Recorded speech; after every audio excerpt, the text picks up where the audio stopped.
What's up guys, JayzTwoCents here, and time to bring you one of those talking head videos where you can just feel free to go ahead and minimize this and kind of listen as you do your thing.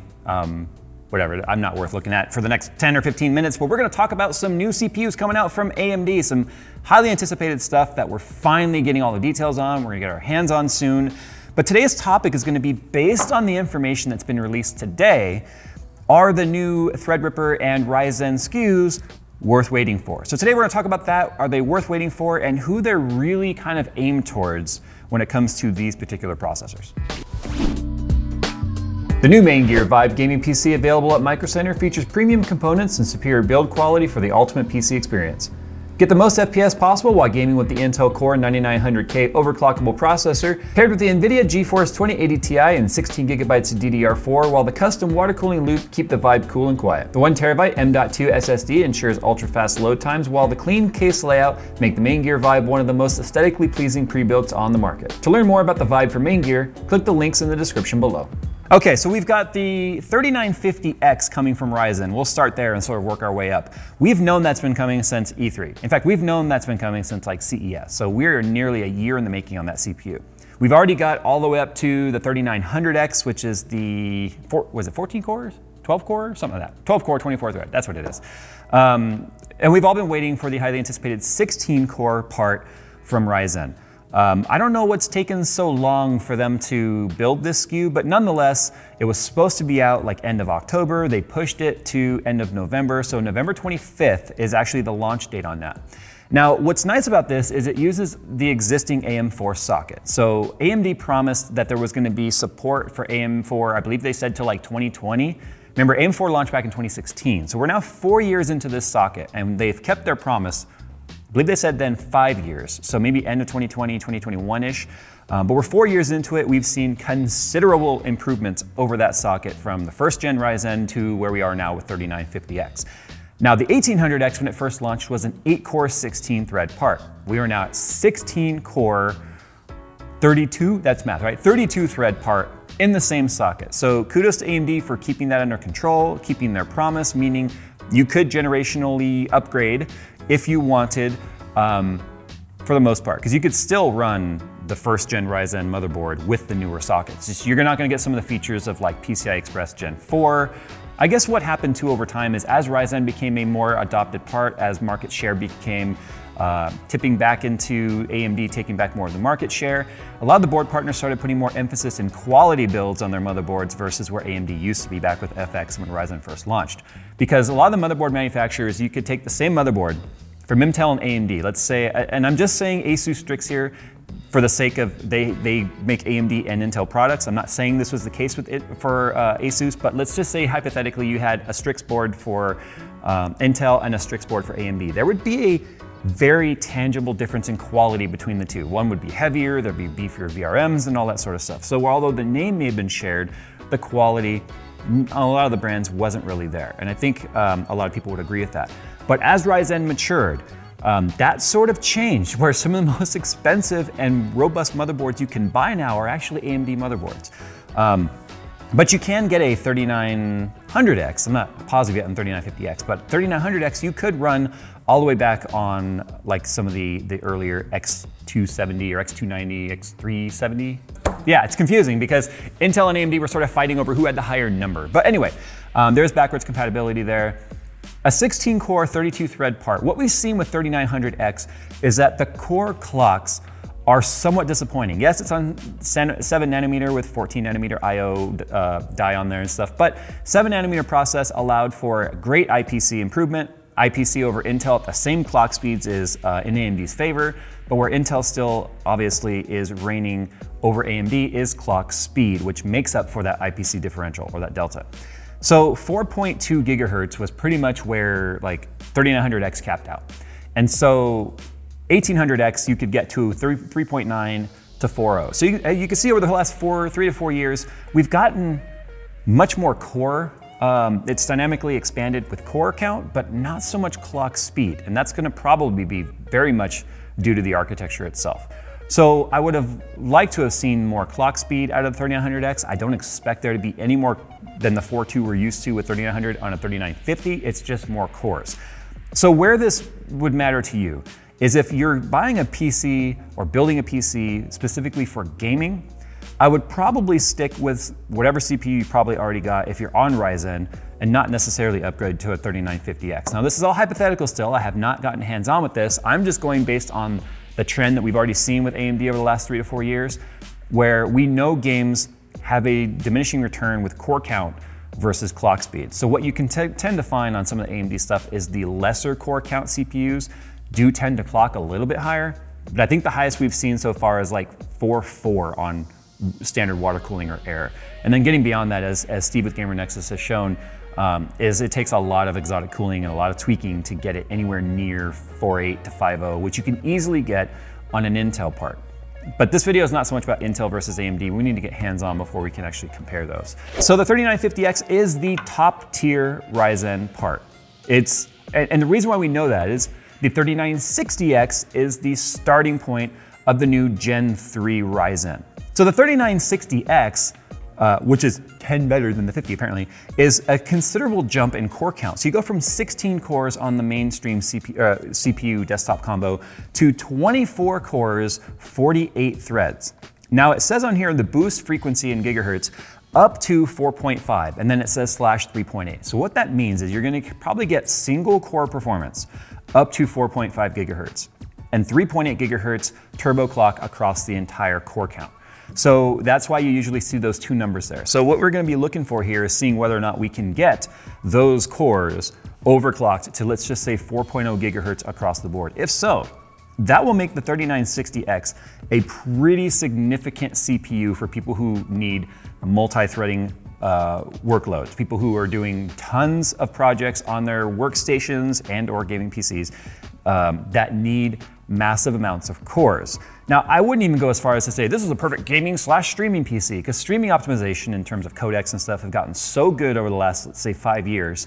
A lot of people are able to stream on much lower end hardware than this CPU is. And trust me when I say the cost of these CPUs mean you better be doing something that actually is gonna leverage this amount of core count and thread count, unless you're just an enthusiast, at which point a lot of times pricing just simply doesn't matter to the true diehard enthusiast wanting the top of the line without justification being needed. Now the total cache on the 3960X is 140 megabytes of cache. That's pretty massive, but given the core count, that makes sense.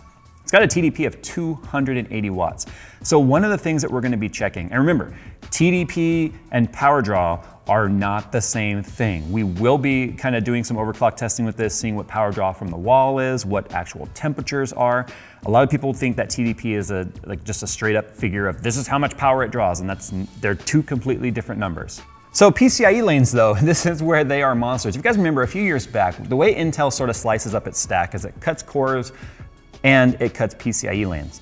And then what they'll do is they'll bring a newer generation of a CPU with the same core count, but then what they'll do is they'll cut more PCIe lanes to force you up the stack as they increase their product stack with more cores. That's what's sort of shown since the 5000 series up to where we are now with the 9000 series, and it's kind of unfortunate. But AMD, on the other hand, is giving you 88 PCI Express 4.0 lanes, 72 of which are available via PCIe devices. So that's a lot right there. It's kind of like you could put together one hell of a PCIe storage-based server with that and have gigabytes upon gigabytes of seconds per transfer speed. Not even gigabits, gigabytes per second, which would be absolutely insane. What's also insane though is the pricing of these CPUs. That one's $1,399 USD. And depending on where you are in the world, you know it's only gonna go up from there in terms of cost. That's why I say you definitely wanna make sure that this is something that your use case needs these types, this amount of core count, because I mean, that's just pretty insane. Now remember, that's where the new Gen Ryzen or Ryzen-based Threadripper starts. So the AMD 3970X, which is again a 7nm Ryzen part for Threadripper, is a 32 core, 64 thread behemoth. We are getting up to I mean, these are obviously gonna be based off the EPYC stuff that we've seen over the last few years. This is just being much more consumer friendly, I guess, but they're not designated strictly as a server part, which EPYC kind of was. But this is also the same, up to 4.5 single core, and it says 3.7 all core. So you're gonna lose about 100 megahertz across the board between all the cores, but you're gaining 8 cores and 16 threads on top. No, wait, what is it? 6 and 2, yeah, 8, 16. Oh yeah, math. So you're gonna lose 100 megahertz across those 32 cores.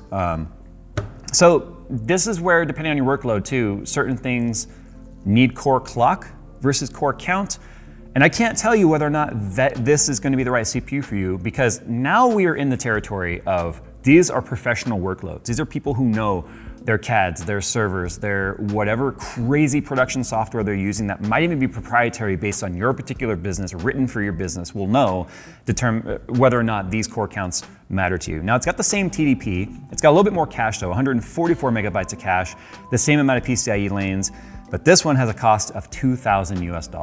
So AMD's kind of taken the crown now of the most expensive CPU that you could buy, but they're also boasting that the 3970X is up to 90% faster than Intel's, what they're considering comparable HDET part, their HEDT, high-end desktop desktop, yeah. Letters and numbers are not my thing, I'm sorry. So what they've done is they've compared this price-wise, because the 9980XE was also $2,000.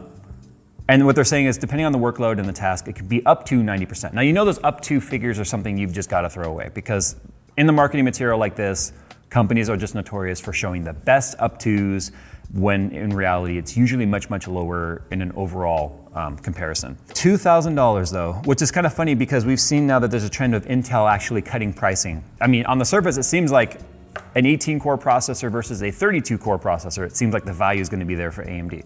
But there's some things I want to sort of talk about here. One of the reasons why we stopped using our Ryzen-based editing rig a couple years back, or not long after Phil started actually, he used it for like a solid 6 months. It was a 1920X, first gen Threadripper. We saw a lot of weirdness. When I say weirdness, I'm talking about USB devices randomly disconnecting and not coming back, reboots necessary, memory crashes, blue screens, all sorts of things that were just very first gen experience. We haven't really gone back to it since then because it started costing us production time, where Phil was spending as much time diagnosing his editing rig on why it wasn't working than actually getting work done. So that's when we ended up switching back to an Intel 9900K based system because of QuickSync. And so it got to the point to where we are now gonna take this part that's coming as Intel's not sending us these parts, AMD's sending us these parts. And I'm thinking the best way to actually put our money where our mouth is on whether or not these are the right parts for professional use is to use them professionally. So we're gonna be building a new editing rig for Phil. We're gonna be losing the QuickSync function, but what we've also noticed though is that when you use QuickSync, there is a degradation of quality of the final render. So what we're kind of hoping here is that we're gonna be able to brute force method with the amount of cores, how comparatively it's gonna compare. Because it's really fast with QuickSync, but like I said, you lose some quality. But also too, we do know Premiere does like core clock. So it's gonna be an interesting test to see if just having that many cores is gonna allow us to just be able to get more done. We're gonna water cool it and all that sort of stuff. Like I said, we have to do some testing on what the power draw is gonna be like. I mean, there does become a point where a 15 amp circuit can become overwhelmed by a single CPU like this overclocked when we've got multiple CPUs hooked up to that one circuit. So that might end up being a problem. Yeah, we don't want the lights to turn off when Jay fires up World of Warships while it's rendering. I've gotta be able to play my World of Warships while you're rendering. Don't mess with my power. So that's the kind of the latest news here from AMD. We do have Intel stuff coming in as well. But it's kind of funny. I don't feel like Intel is necessarily set up to compete in this particular segment, which is funny because this is where Intel sort of always dominated, was in the high core count stuff, unless you start going into like Xenon.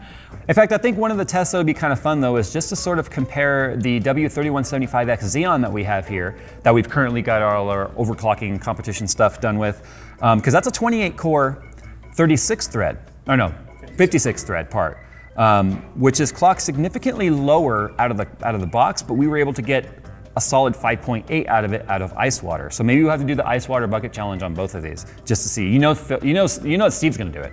So I mean, obviously we're gonna have to. That's just some of the latest Threadripper news. It's just, if you can't tell already, if you have a current Ryzen-based CPU and at least a motherboard within the last 2 generations, you're pretty much ready for the 3950X if you are not concerned about PCIe 4.0. Otherwise, it's probably a part that's not going to be that important to you, because I find that Ryzen itself is marketed towards a lot of gamers still, even though it's high core count. And I think there becomes a point where we've already sort of shown that reducing the amount of core clock you get to get more cores. Unless you're using those cores, you're only hurting yourself when it comes to gaming performance. And then the Threadripper parts are straight up workstation parts. There's no other way around it. We'll do some gaming performance on that to see how it does. Obviously it can play games, but I think we might actually see some diminishing return where we lose FPS on the Threadripper part versus Ryzen. So if there's any particular tests you'd like to see us do with the new AMD stuff before it gets permanently put to use for Phil in his editing rig, then please comment down below with the kind of test you'd like to see us do. When it comes to a lot of workstation, professional workflow type stuff, we're not as versed in that in terms of what gives people a good idea of how it stacks up. So that's where we need that's where we need you guys to chime in. All right, we're gonna go. It's the weekend. As always, we'll see you guys in the next one.